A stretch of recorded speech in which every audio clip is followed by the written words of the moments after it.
Good morning, good afternoon, good evening, whenever you decide to be listening to this podcast. I'm speaking with Joshua Shea today. He is a very bright guy.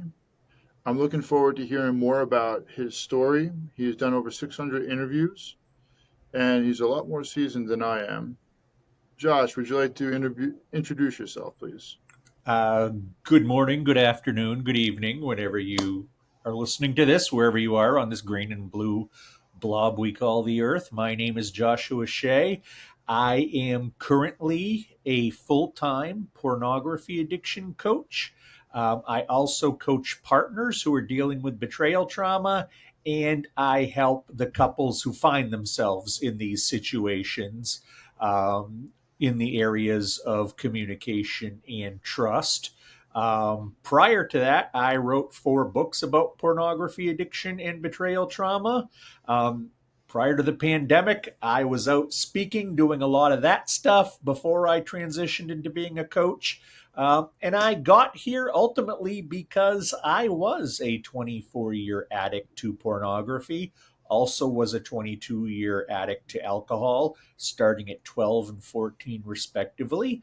But I'm a guy who got a good education, did well, had many of his own businesses that did well, married, kids.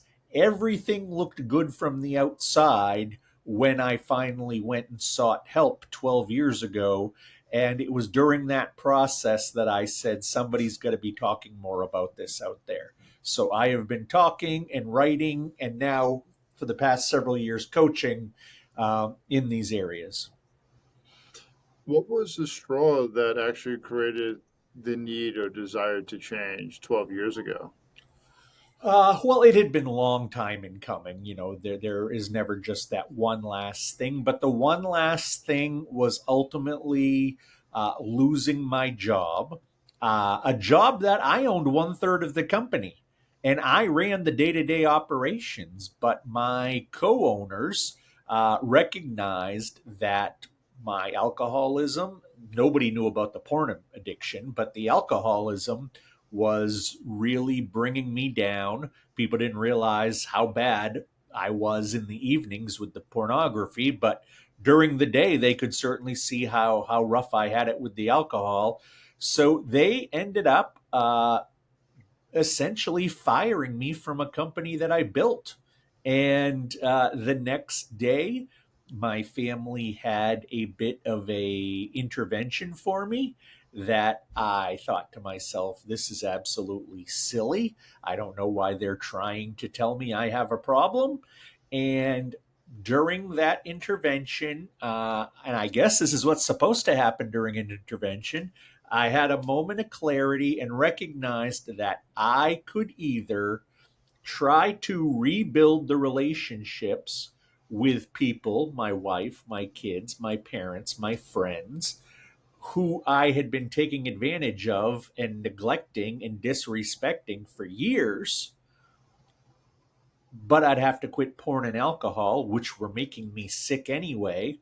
Or I could tell everybody I knew, screw you, I'm going to go start a new life and I'm going to be the happiest porn addict and alcoholic I can be.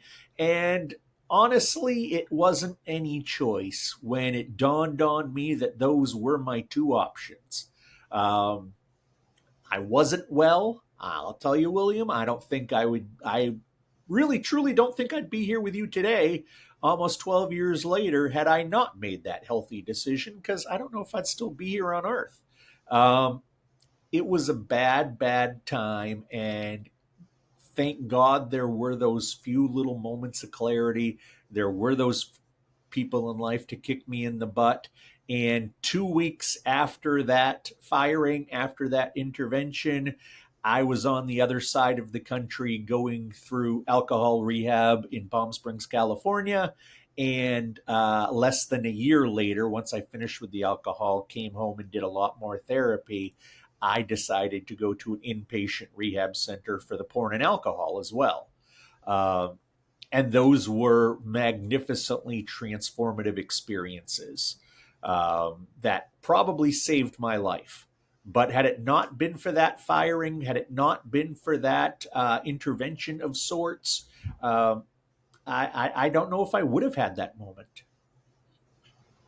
I honestly think about sometimes when you hit your rock bottom, that significant emotional event, it actually changes. And the reason I asked you what was the final straw is because we always have these huge buildups. It's not like all of a sudden the whole woods get on fire. It's the tinder, everything else that's around it. It's the dead trees, it's the falling, it's the dry season, it's just the wind, everything. It has to have a reason for that one spark to change. And when you're starting to look at yourself in the mirror, like, hey, I have an alcohol problem, and then honestly admitting that you have a porn addiction problem, it's to me, the porn is like one of the biggest epidemics that we have here, especially in America and like a lot of other countries. It's so easily like obtained. On top of it, a lot of people are doing it in silos. It's the pull away from their other female or male counterparts. It's a way of the instant gratification, the dopamine hits. Yep. Like alcohol is very normalized, but porn is still very taboo. And even in mentioning it, it can honestly seem very awkward or off-putting. Well, And go ahead. I tell people pornography is one of those handful of words. Two other words are Hitler or pedophilia that people just don't even want to say out loud. Oh my God, if I say this word out loud, it sounds like I'm somehow endorsing it. Hmm. So people just won't say certain words or don't want to say certain words for fear that it gives some kind of tacit approval. Pornography is one of those words. People don't want to talk about it. Like talking about pornography, they made a movie on how this one guy was addicted to porn, and he would sit on there for 3 hours before he found a video. And Mm-hmm. by that time, you're towards the fringes of what the porn is and what is normal, what is right. And honestly, it's all wrong. It takes away from your testosterone, it takes away from your human connection, it takes away from your ability to connect to other people. It's a very lonely thing. And it's kind of scary to even admit out loud. But once you're able to admit, you're able to name the demon and actually let it go. I'll tell you, one of the most powerful things that I see on a regular basis is when I get a client for the first time and they have never talked about their pornography problem with anybody. Whether it's a male or a female, doesn't matter the age, the ethnicity, the religion, that first time talking about your pornography use is so scary to people. And when they recognize, usually it only takes about 10 minutes into one of our sessions, especially if they're familiar with my podcasts or my social media, it only takes them about 10 minutes to recognize I'm not going to judge them. I'm not going to shame them. I'm not going to embarrass them or make them feel weird or crazy or perverted about their decisions because I understand that it's a disease. Addiction is a disease. And yes, there are lots of people who do look at porn simply as an aid for sexuality, as Hmm. an aid for gratification, and that absolutely has a is a landmine field unto itself. But when you toss addiction on top of that, you do these guys who are looking, and I talk to them every day, these guys who are looking 3 hours at porn to find that perfect piece of it, they're very embarrassed, they're very ashamed, and I just have to tell them, hey, I used to do that too. I might spend 4 hours, I might spend 5 hours. Oh, you're embarrassed that you wanted to see a trans Eskimo do something crazy to a German midget that's screaming. Hey, you know what? I know it's not about that because I was there. I know all you're trying to do is to get those chemicals in your head flowing so you can cope with the world because that's what addiction is. Hmm. Addiction is a coping mechanism. One of the most surprising things people hear on their first visit, and this is what puts them so at ease, is it's going to be easy to get you to quit porn, but that's not recovery. I can get you to starve yourself, I can get you to fast, but unless you know why you need to fast, unless you know why you're starving yourself, it's not going to help. The question isn't, how do I quit pornography? The question is, how did I get here in the first place? So there's a thing that I say, and I heard this a while back, and I will definitely reuse it, is trauma is the gateway drug to all addictions. Yeah. And when you're talking about how did I get here or how did I become addicted, it was a behavior, it was a craving to be able to cope with a situation of a stressors that reminded, and then it got to the dopamine hit and had the way of actually hiding or masking how they're feeling. And now all of a sudden, it's you're on this fringe and you don't feel like you can be able to speak. And I was going to ask, this actually brings me into it. Do you remember what actually got you originally into the addiction of either alcohol or pornography? Well, with pornography, I remember the moment, and this is one thing that I hear from a lot of addicts, is that the first time they used, they knew. And that was my story. I was 12 years old. One of my older cousins wanted to seem cool, so he brought me up to his room and he said, "Check this out." And from under the bed, he pulled out three hardcore porn magazines. And I was only a few pages into it when all of us, I recognize, holy moly, I have just discovered something here that has changed my life. I have just found something here that is the key. Key to what? I don't know. But this is a life changing, life altering Hmm. moment. I didn't understand it well then, what was happening, but really what I had just found was something that gave me such an instant dopamine hit that I didn't have to develop a coping skill. I was young enough. I was still dealing with the trauma of some of the things that happened to me when I was young. And along comes this stuff, which, oh my goodness, naked people doing naked things in ways I have never seen before. This is fun. This is exciting. This is a little bit taboo. I want my hands on more of this stuff. This is changing my life. I don't have to worry about anything anymore. 2 years later, the only other time well, not true, but one of the only two other times I've ever felt this was when I was at a different cousin's wedding. At the reception, they had poured champagne at every table. A couple of the tables in the back weren't filled, and my 14-year-old self just went around drinking the extras because honestly, even at 14, I thought champagne tasted good. So I went around, had never been drunk before, and after a little while, it was like, woo, I feel great. This is why the adults do this. Hmm.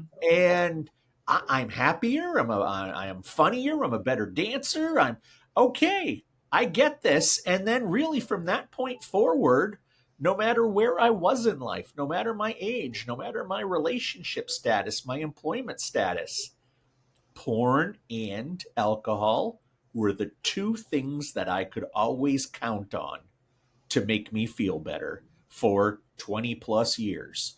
Um, I will say that I have been skydiving twice.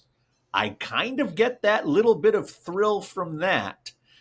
Thankfully, I can't afford skydiving, and I don't live in a place where you can do it except 3 months a year. So I'm not going to get addicted into that.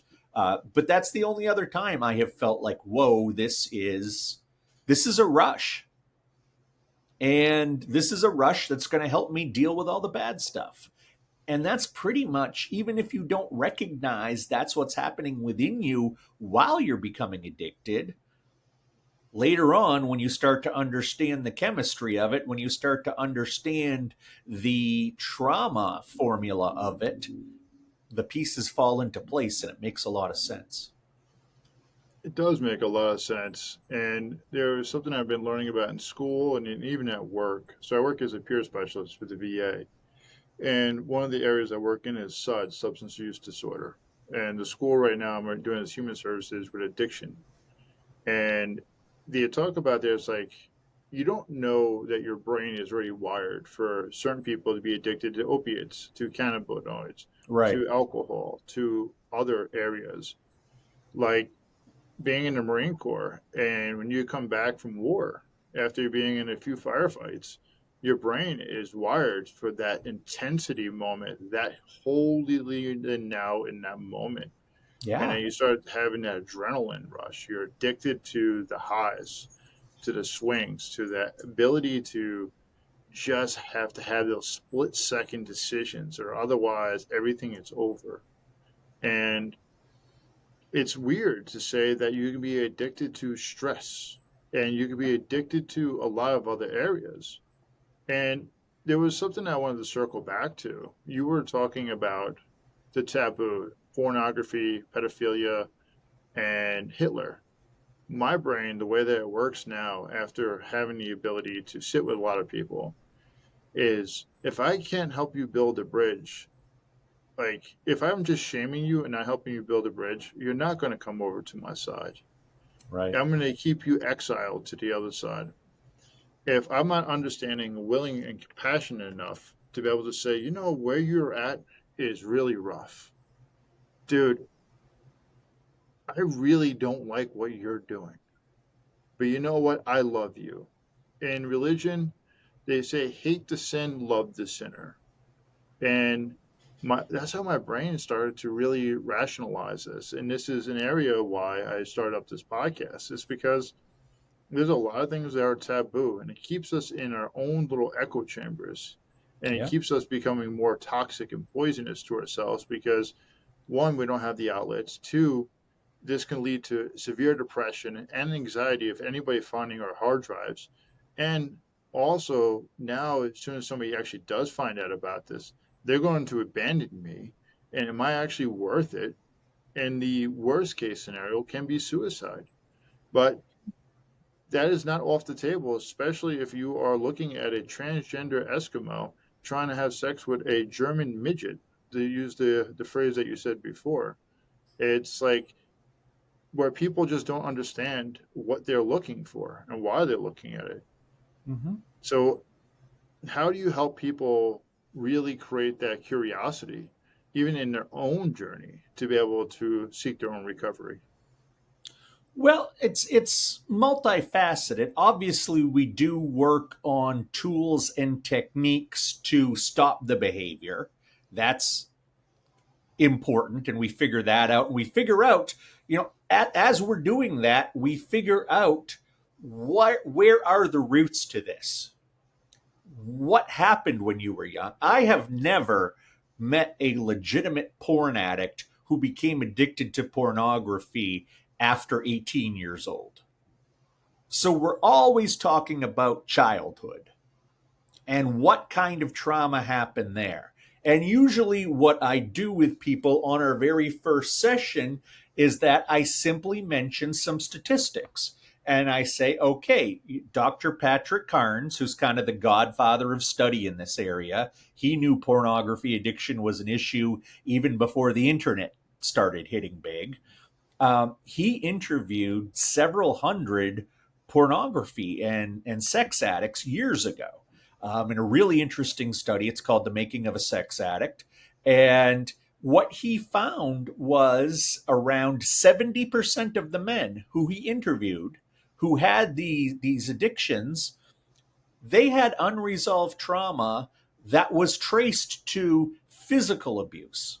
Hmm. Roughly 80% had some kind of unresolved trauma that was tied to sexual abuse. Hmm. And then around 95% of the men who were identified as addicts reported having some kind of emotional, spiritual, or situational trauma happened to them, which was still uh, unresolved. You do that math of the 70, the 80, and the 95, that means that if you're a porn addict, there's a less than 1% chance that it doesn't have to do with trauma. And Hmm. I'll tell you, I have never met the person in 5 years of doing this, man or woman, regardless of their background, who it wasn't about trauma. So if we can assume that, and we know the trauma happened before they were 18, before they became an addict, it's a matter of looking in certain areas. How long were you shy, which is usually one of the big things? How long have you been afraid of talking to girls or talking to boys? Are you? What is your situation with conflict? Do you hide away from it, or do you run to it with guns blazing? Because after doing this enough time now, it's pretty easy for me, even in one session, to quickly ask questions and steer down the road and get to a point where it's like, okay, well, step back. You're telling me the story of somebody who has never felt like they had any power, Hmm. who never has felt like they were in control of their decisions. But when you sit in front of that computer, nobody is going to tell you, no, no, not tonight. Nobody's going to say, you got a bad grade on that test. You did a horrible job at work. You need to take the trash out. No one, and they're certainly not going to say, no, go away. Ooh, I don't like you. They're not going to say anything. They're there for you on that screen. And to go back to that crazy, trans midget thing or Eskimo thing, you can watch whatever you want. You can hook up any kind of sexual drama, comedy, excitement. You can pick whoever you want with the amount of porn that's out there, literally thousands of years worth of pornography that's out there. You can find whatever you want. And when think about that, how many times in your life can you sit behind a computer and hook up something like this? This is where the power comes to. This is Hmm. where the control comes. I may not be able to control everything out in the real world. I cannot control how people see me, how they treat me. I cannot control what happens around me unless I'm sitting at my computer and I type in two beautiful women, one handsome man on a beach. And I probably then have 5,000 choices of that. Okay, Hmm. what color do I want them to be? How tall do I want them to be? How, this, that. There is so much control and so much power, especially with this addiction, that I think that's really what gets people, drawn to it, is that at least there's a small part of their life they feel like they have control. And I know at the end of my addiction, it was that way. I was losing control of the companies. I was losing control of my family. I was losing control of a lot. But hey, 2 a.m., everybody's asleep. Nobody can bother me about work. I can sit there with my Red Bull and tequila and my laptop and look at pornography. And I'm in my own world where I answer to nobody. And at that point in my life, as this perfect storm was coming together, that was an oasis that I thought I needed or I was going to die. What's interesting is you kept going back to power, and I kept thinking about power. I was thinking about power and not feeling weak, and this is a different area, but for some reason it kept bringing up to my mind was so some of the guys I've had the pleasure of interviewing so far, and then also talking to on retreats, some special operations guys have quite a bit of sexual trauma as children, and they're like, "Hey, I don't want this power to be taken away from us. I don't want to be vulnerable again. I Mm-hmm. don't. I have these trust issues." And when I think about not being weak, or it's not even want to say weak, but not knowing how to get what they want, or not being able to get what they want, and now having this instant gratification of somebody saying, "No, I'm going to take control. I'm going to be able to make this happen," even though I'm not participating. at least I'm able to enjoy it.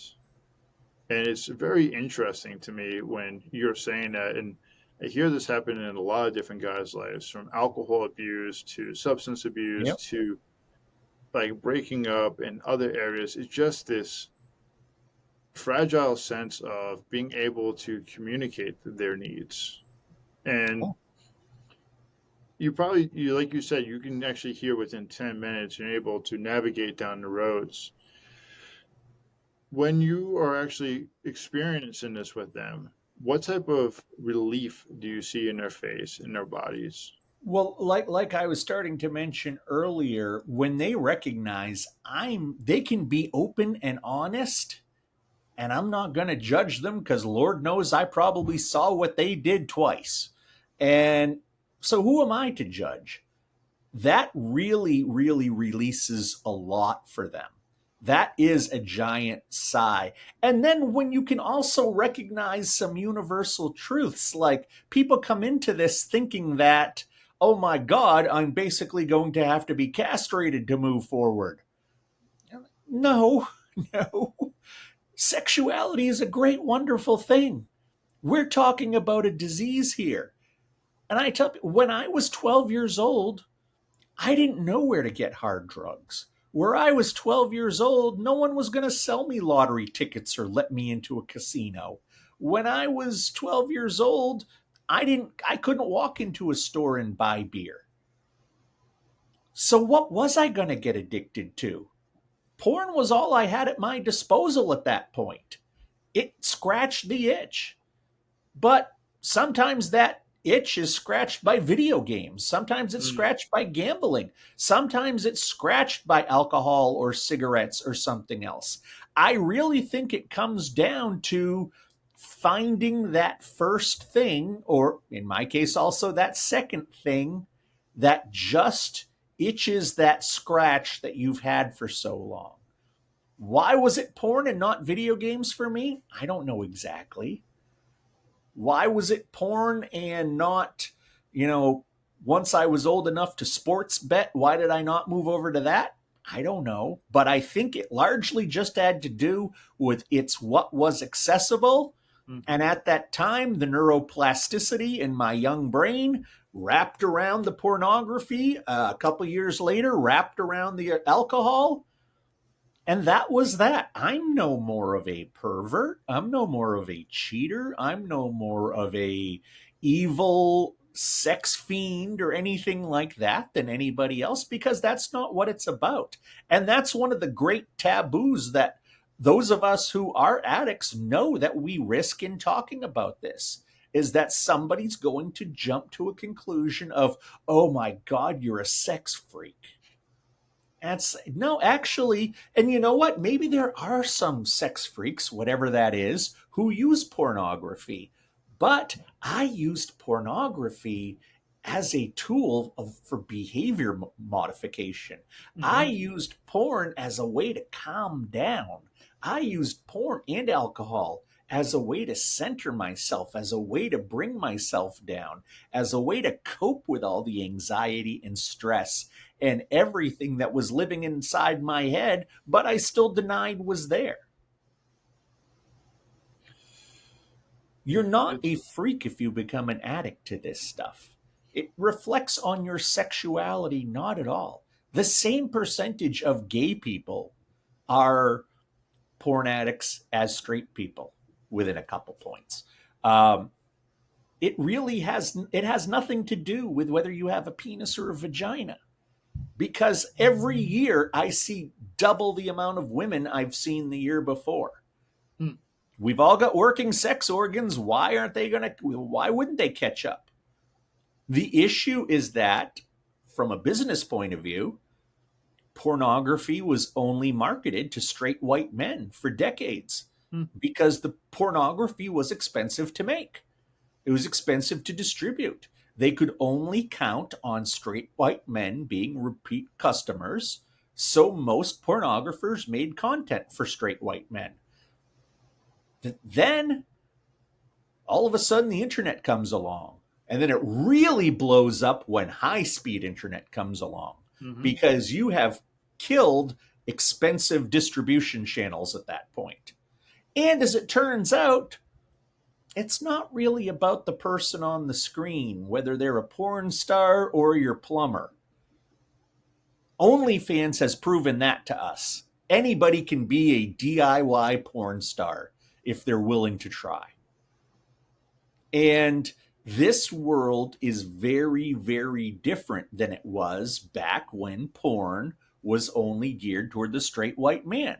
Mm-hmm. Now you can gear it towards any ethnicity. You can make storylines that appeal to a narrow group. There are it used to be that there was gay pornography or two or three types of gay pornography. There's now like 25 subgenres of it.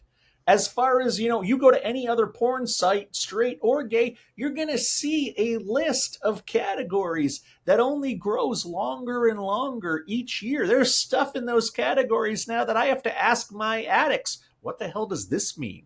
This didn't exist when I was an addict. The world is changing so quickly, but we're not stopping and recognizing we have the same brains. Hmm. Yes, maybe nudity is more open and allowed. Maybe sexuality is more open and allowed. Maybe, all of us can be our own porn stars these days. But the deeper question is, what is this doing to our minds? What is this doing to our society? What is this doing not to just the viewer, but the person who's creating it? So I had a question because you said double the amount of women are each year. Mm-hmm. Do you believe that porn is rising with women because of their earning? And because and this is going to go to men and women about how women are starting to out earn quite a bit more of men lately because they've been having higher education and nope. Nope. They've got working sex organs. And they were never going to walk into an adult bookstore. They were never going to walk into an adult theater because it was full of skeezy guys who Hmm. were unsafe. But now that they can sit at home and watch pornography with their phone or their computer, no one's finding out they're watching it. They don't have to worry about being seen by somebody leaving a bookstore or with a porno tape from a video store. It's access. This has exploded in the religious community, Hmm. especially Catholics and LDS, Mormons. Porn addiction has exploded, and it's exploded at almost double the rates for those who are in the clergy. Hmm. And I think that's simply because access. And it's so much cheaper to produce it. If you're a man of color who only wants to see women of color, well, you have endless choices now where 30 years ago, there might be one little section of the video store geared toward your particular like. But because this stuff is so cheap to produce now, so cheap to get out there, so cheap to turn a profit on, you don't need wide audiences. This is why some of these girls out there can make a living on OnlyFans, only having a couple hundred people follow them. So the question I got now when I'm thinking about this is at any rates, I know I definitely watch the porn a lot when I've been in relationships Mm-hmm. and even being married. But at the same time, do you see any difference between the single men or the men that have not actually been able to really have relationships? Have you noticed a rise in their pornography addiction? With guys who are in relationships, almost always they haven't told their partner. If their partner knows, it's because their partner found out without them wanting to know. That's the biggest issue that I face when I deal with the partners talking about the betrayal trauma. Ultimately, it's not that their partner used porn, it's that their partner lied to them. Hmm. So I almost always see whether it's man towards woman or woman towards man, there's almost always in relationships hiding and lying about this stuff.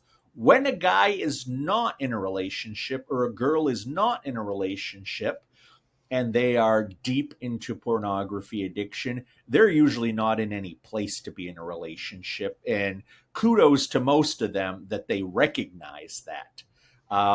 What's really interesting, William, and a lot of people don't recognize this.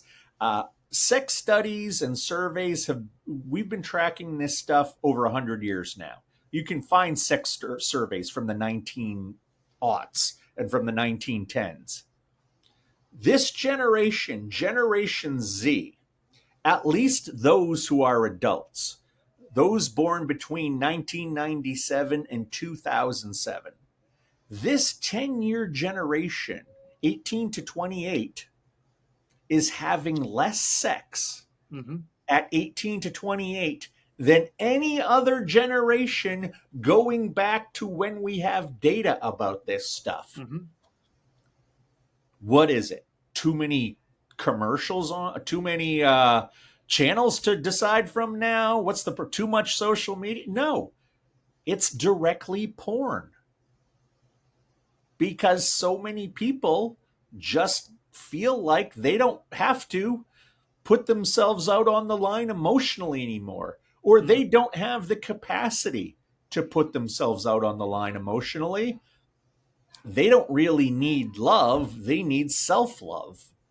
And they can get self love with pornography and not have to risk the pain, the heartache, and the awkwardness, and the rejection, and the anxiety that comes with relationships. For all of the social liberalism, openness, every way our society is becoming more open, people are having less sex who are young. That seems like it should be the kind of red flag where we ask why. Yeah. Whether you think sex is great, sex is horrible, have lots, have none, the numbers have changed so drastically with sexual behavior, with how sex is consumed, with pornography in the last 25 years, that if it wasn't porn, the government would be on top of this much faster, trying to figure out what's going on. But instead, and you've worked with people who have opioid problems, we've known about opioids and opiates going back to the 60s and 70s.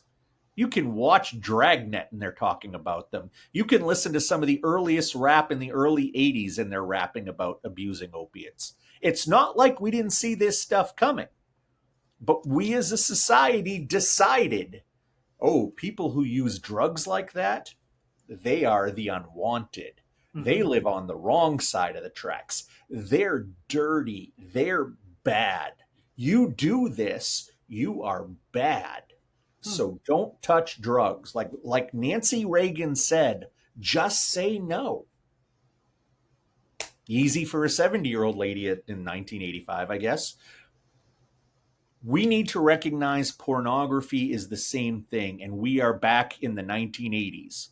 And if you recall, I'm sure you do, right before the pandemic, for one reason or another, opioids finally became the cause of the moment in Washington. Suddenly, everybody had their niece or nephew who was an opiate user. Everybody was suddenly concerned, which is great. But my Lord, that was reactive. And the moment the pandemic started, the moment all this other crazy stuff going on in our world, we haven't talked about opioids since. Mm-hmm. And now we're here with pornography. We can see the statistics that more and more people are becoming addicts every year. Are we going to do anything about it?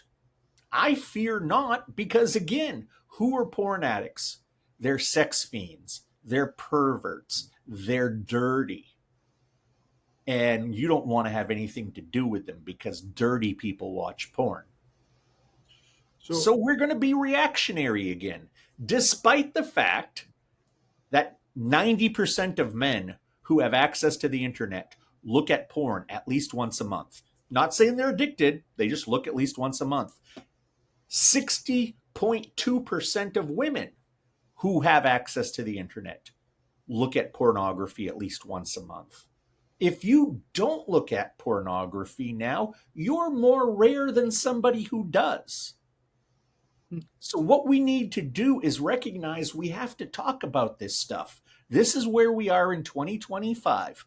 And yes, it's a squishy topic that's awkward, that has, it's naked people, it's sex, but this is where we find ourselves in our society today. And we would be doing a lot better by our kids, by their future kids, if we would start talking about this. And you and I have been talking now for 40 minutes, William. It hasn't got R rated, much less X rated. It doesn't have to. We can have adult conversations about this stuff, and we need to start. And we need to stop pretending nobody watches this stuff. Nobody looks at this stuff.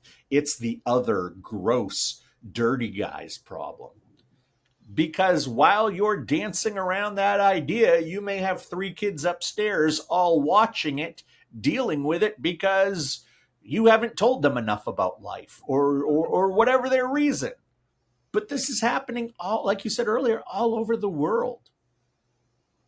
You So can't you what can't was in, ban porn at this point. So at this point, what we have to do is educate. what was interesting when you talked about 18 to 28-year-olds having less sex. They also have noticed that our birth rate was actually supposed to be about 2.3 for every female that's able to have be able to have babies.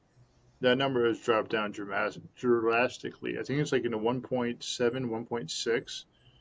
In European countries, there's some as low as 1.2, Yeah.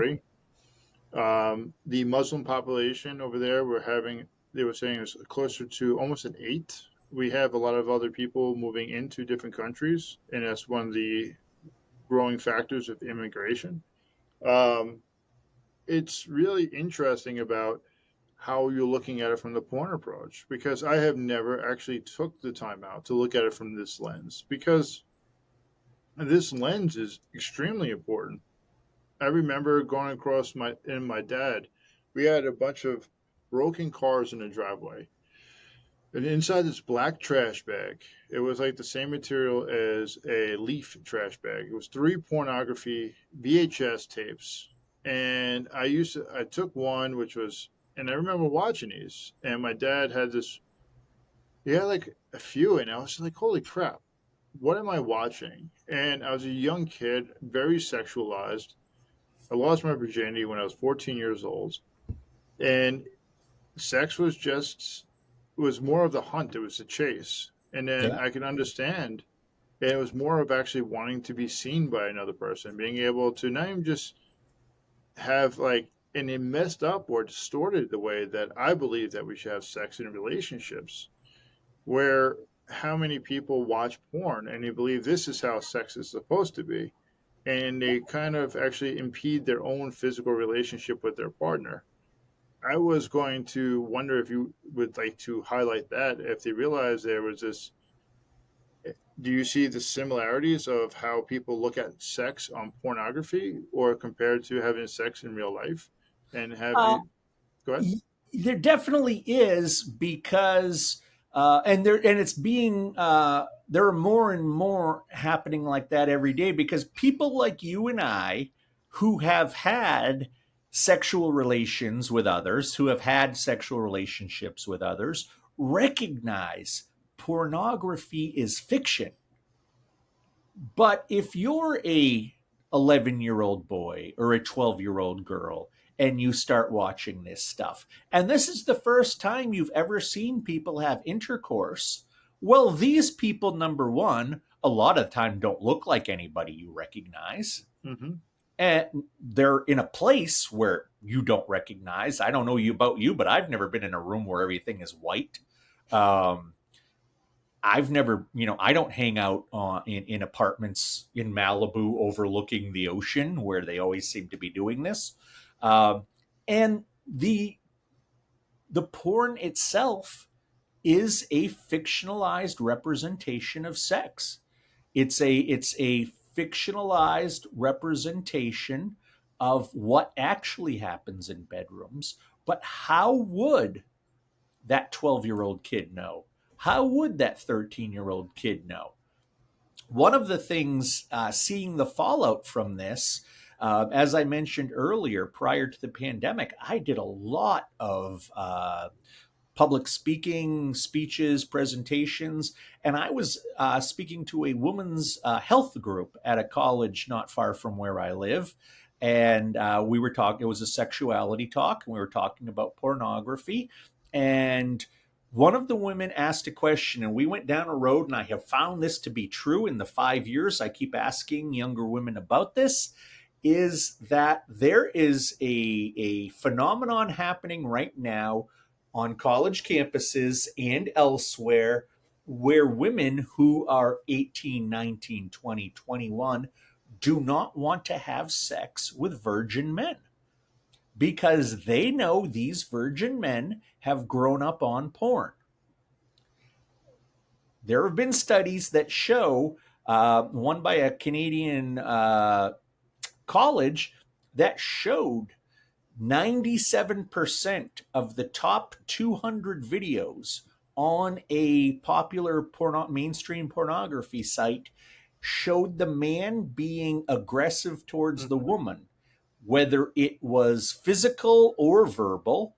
He was obviously aggressive. And when you think about a porn, a man says horrible things to a woman a lot of the time.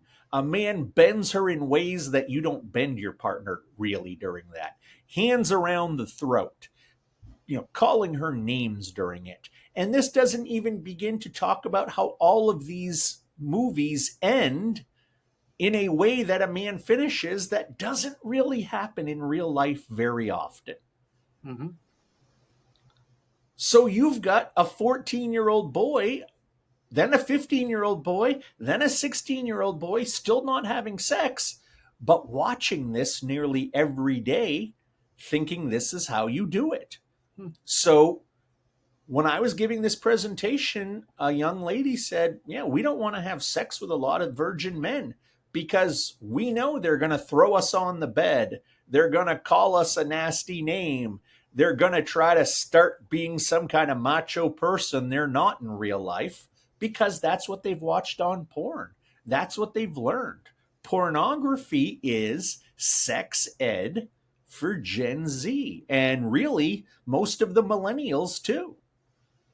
And when this is our sexual education, we are in a unhealthy sexual place. Hmm. Um, so I think this is also part of the reason why less sex is happening is because a lot of women are gatekeeping and they don't want to explore and experience and experiment for the first time with a guy because he's probably watched thousands of hours of porn. It's ironic, but I have had porn stars reach out to me with my social media and tell me, keep doing what you're doing. This is great. They need to know that in a 12-minute scene, it took us 8 hours to finish. And you know who's finishing in that final scene? It's not the guy I was with, it's trick photography.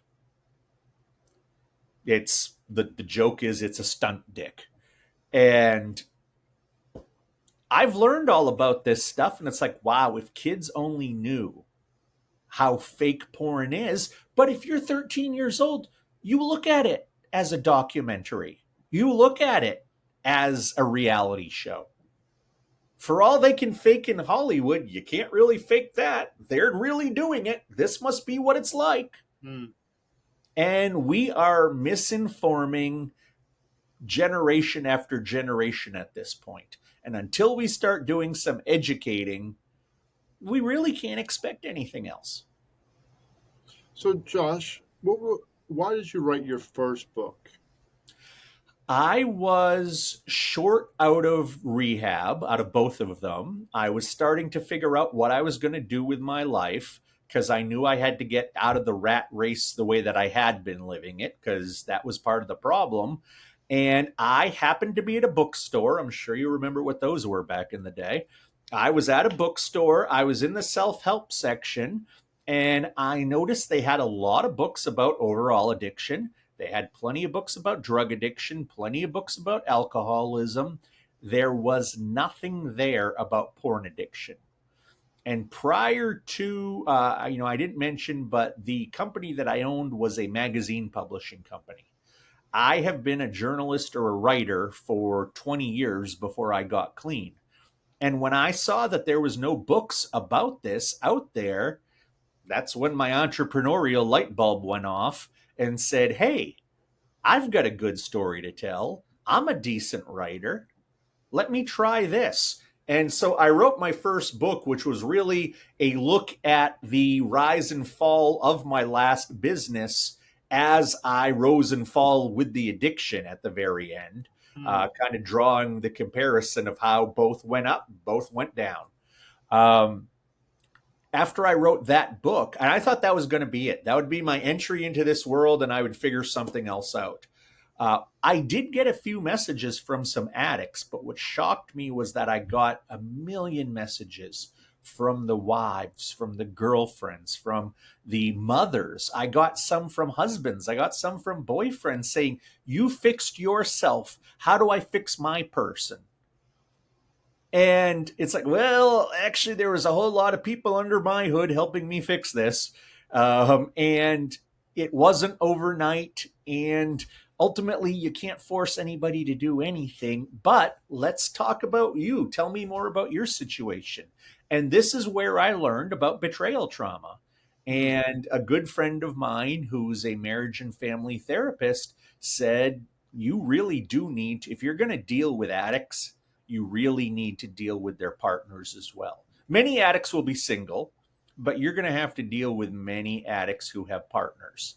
And you need to learn how to do that. So I got certified for that. And then he and I ended up writing a book together about it that ended up being our bestseller. That all of my other books combined times 10 didn't sell as many as this one did.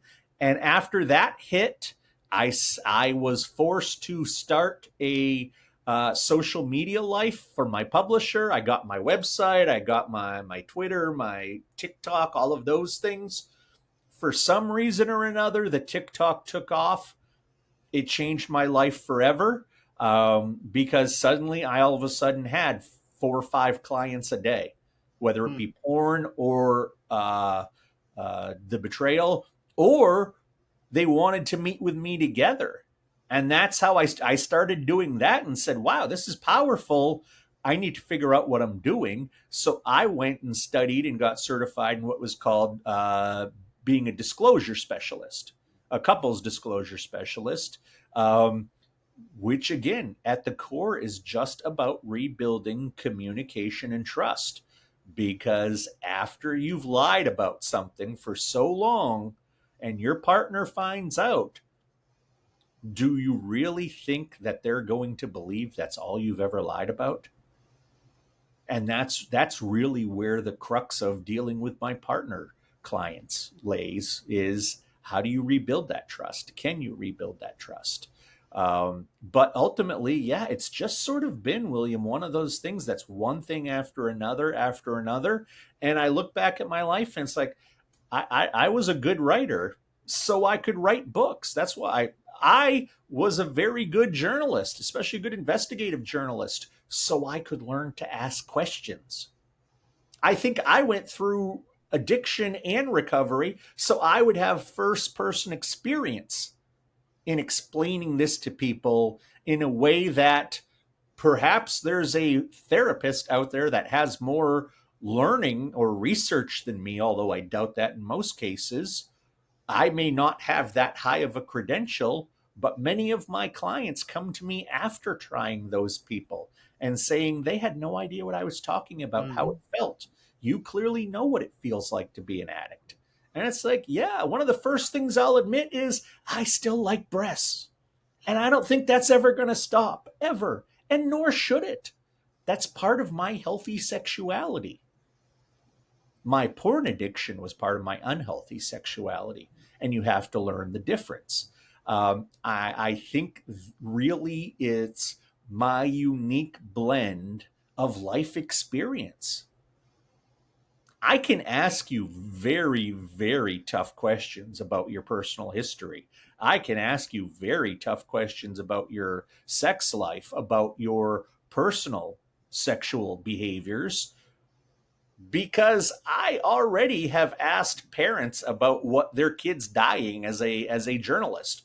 I've already stood there and watched them pull dead people out of buildings after it burned down and talk to their family on the sidewalk. I have had to ask some very hard questions in some very hard situations, and it doesn't really faze me now. And I'm able to look back at my life and say, oh, when I was uncomfortable asking questions as a young journalist, this was really just about all these years later, so I can ask these questions now. Hmm. I see my life making sense now. I feel called to helping people as a coach, even more than standing on a stage and giving a speech. I feel much more called to this than anything before. And I think that's because my whole life has been in preparation to bring me to this spot.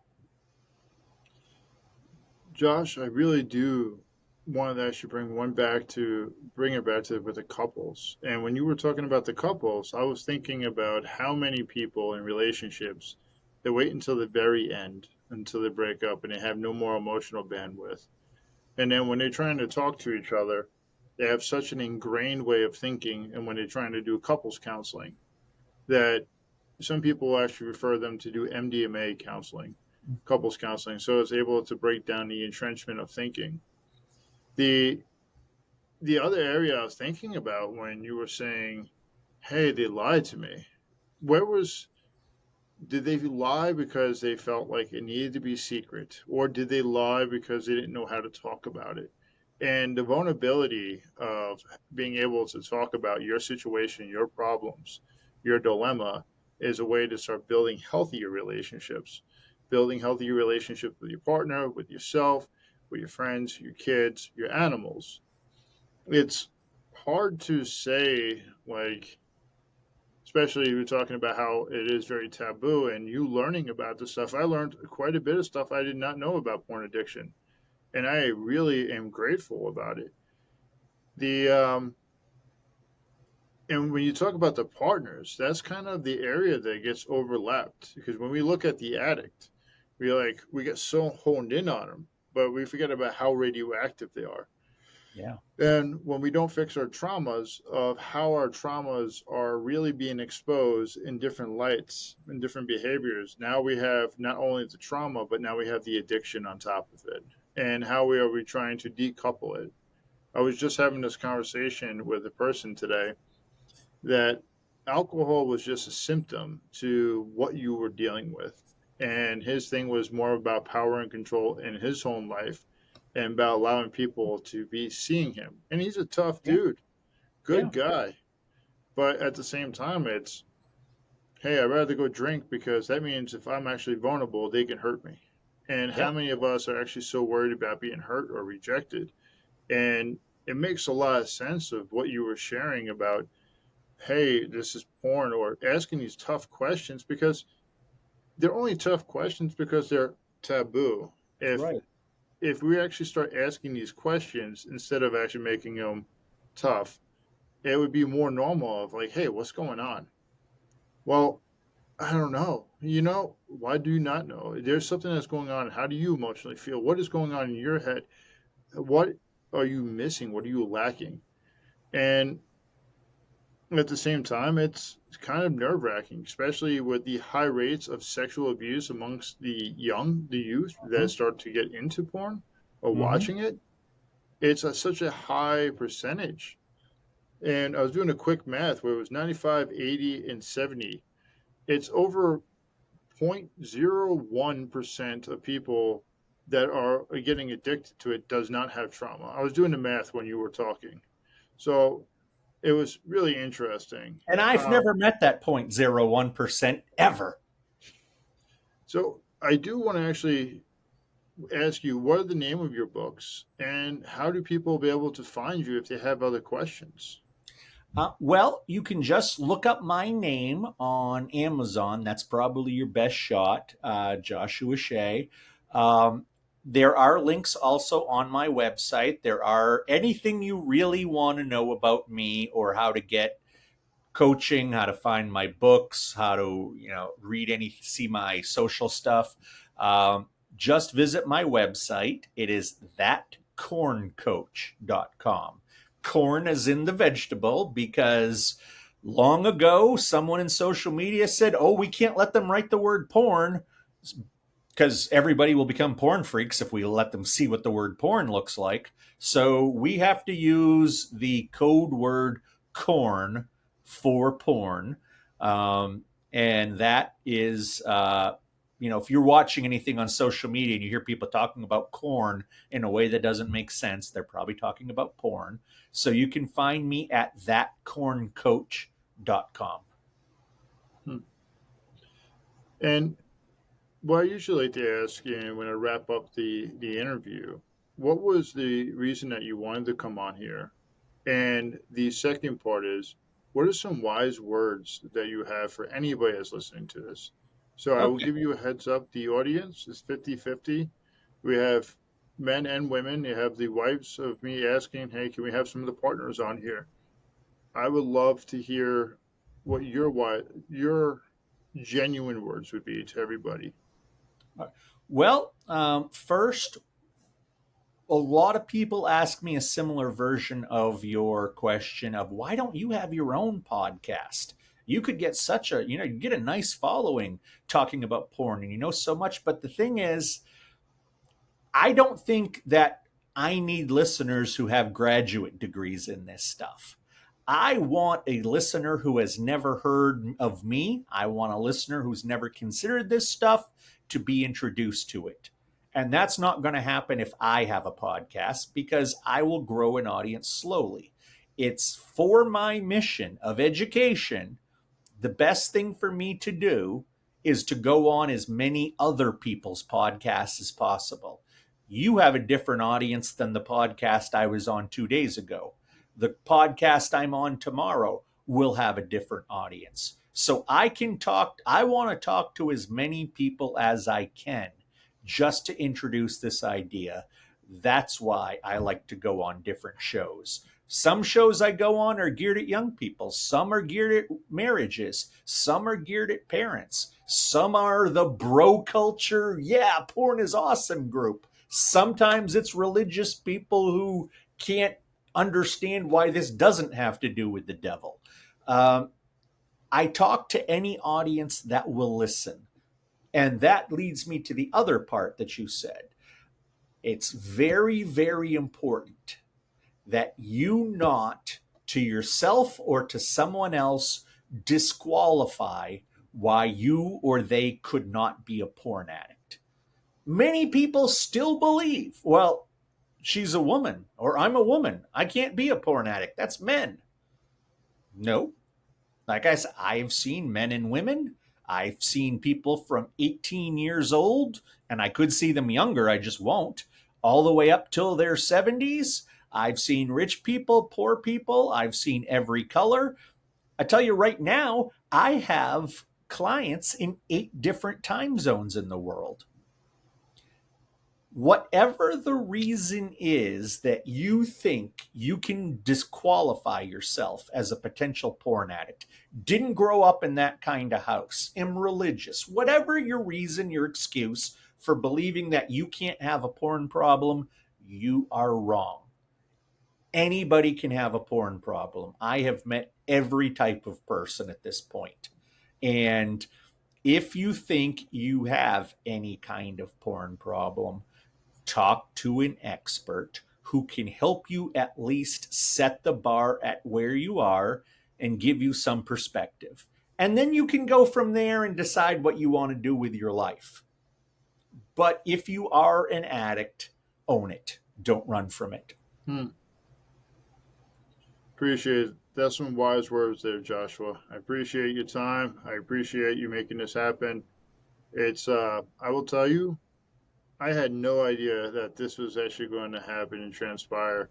How much information I learned, how much more empathy I would have for people with a porn addiction, more about normalizing the addictions and the recovery, but also the compassion and love that you are radiating towards not only the person, but their family, of how they've been really impacted. And also really highlighting how trauma really impacts the way that we look at the world. So I appreciate your time, Josh. Well, thank you so much for having me on your show, William. I appreciate you sharing my message with your audience.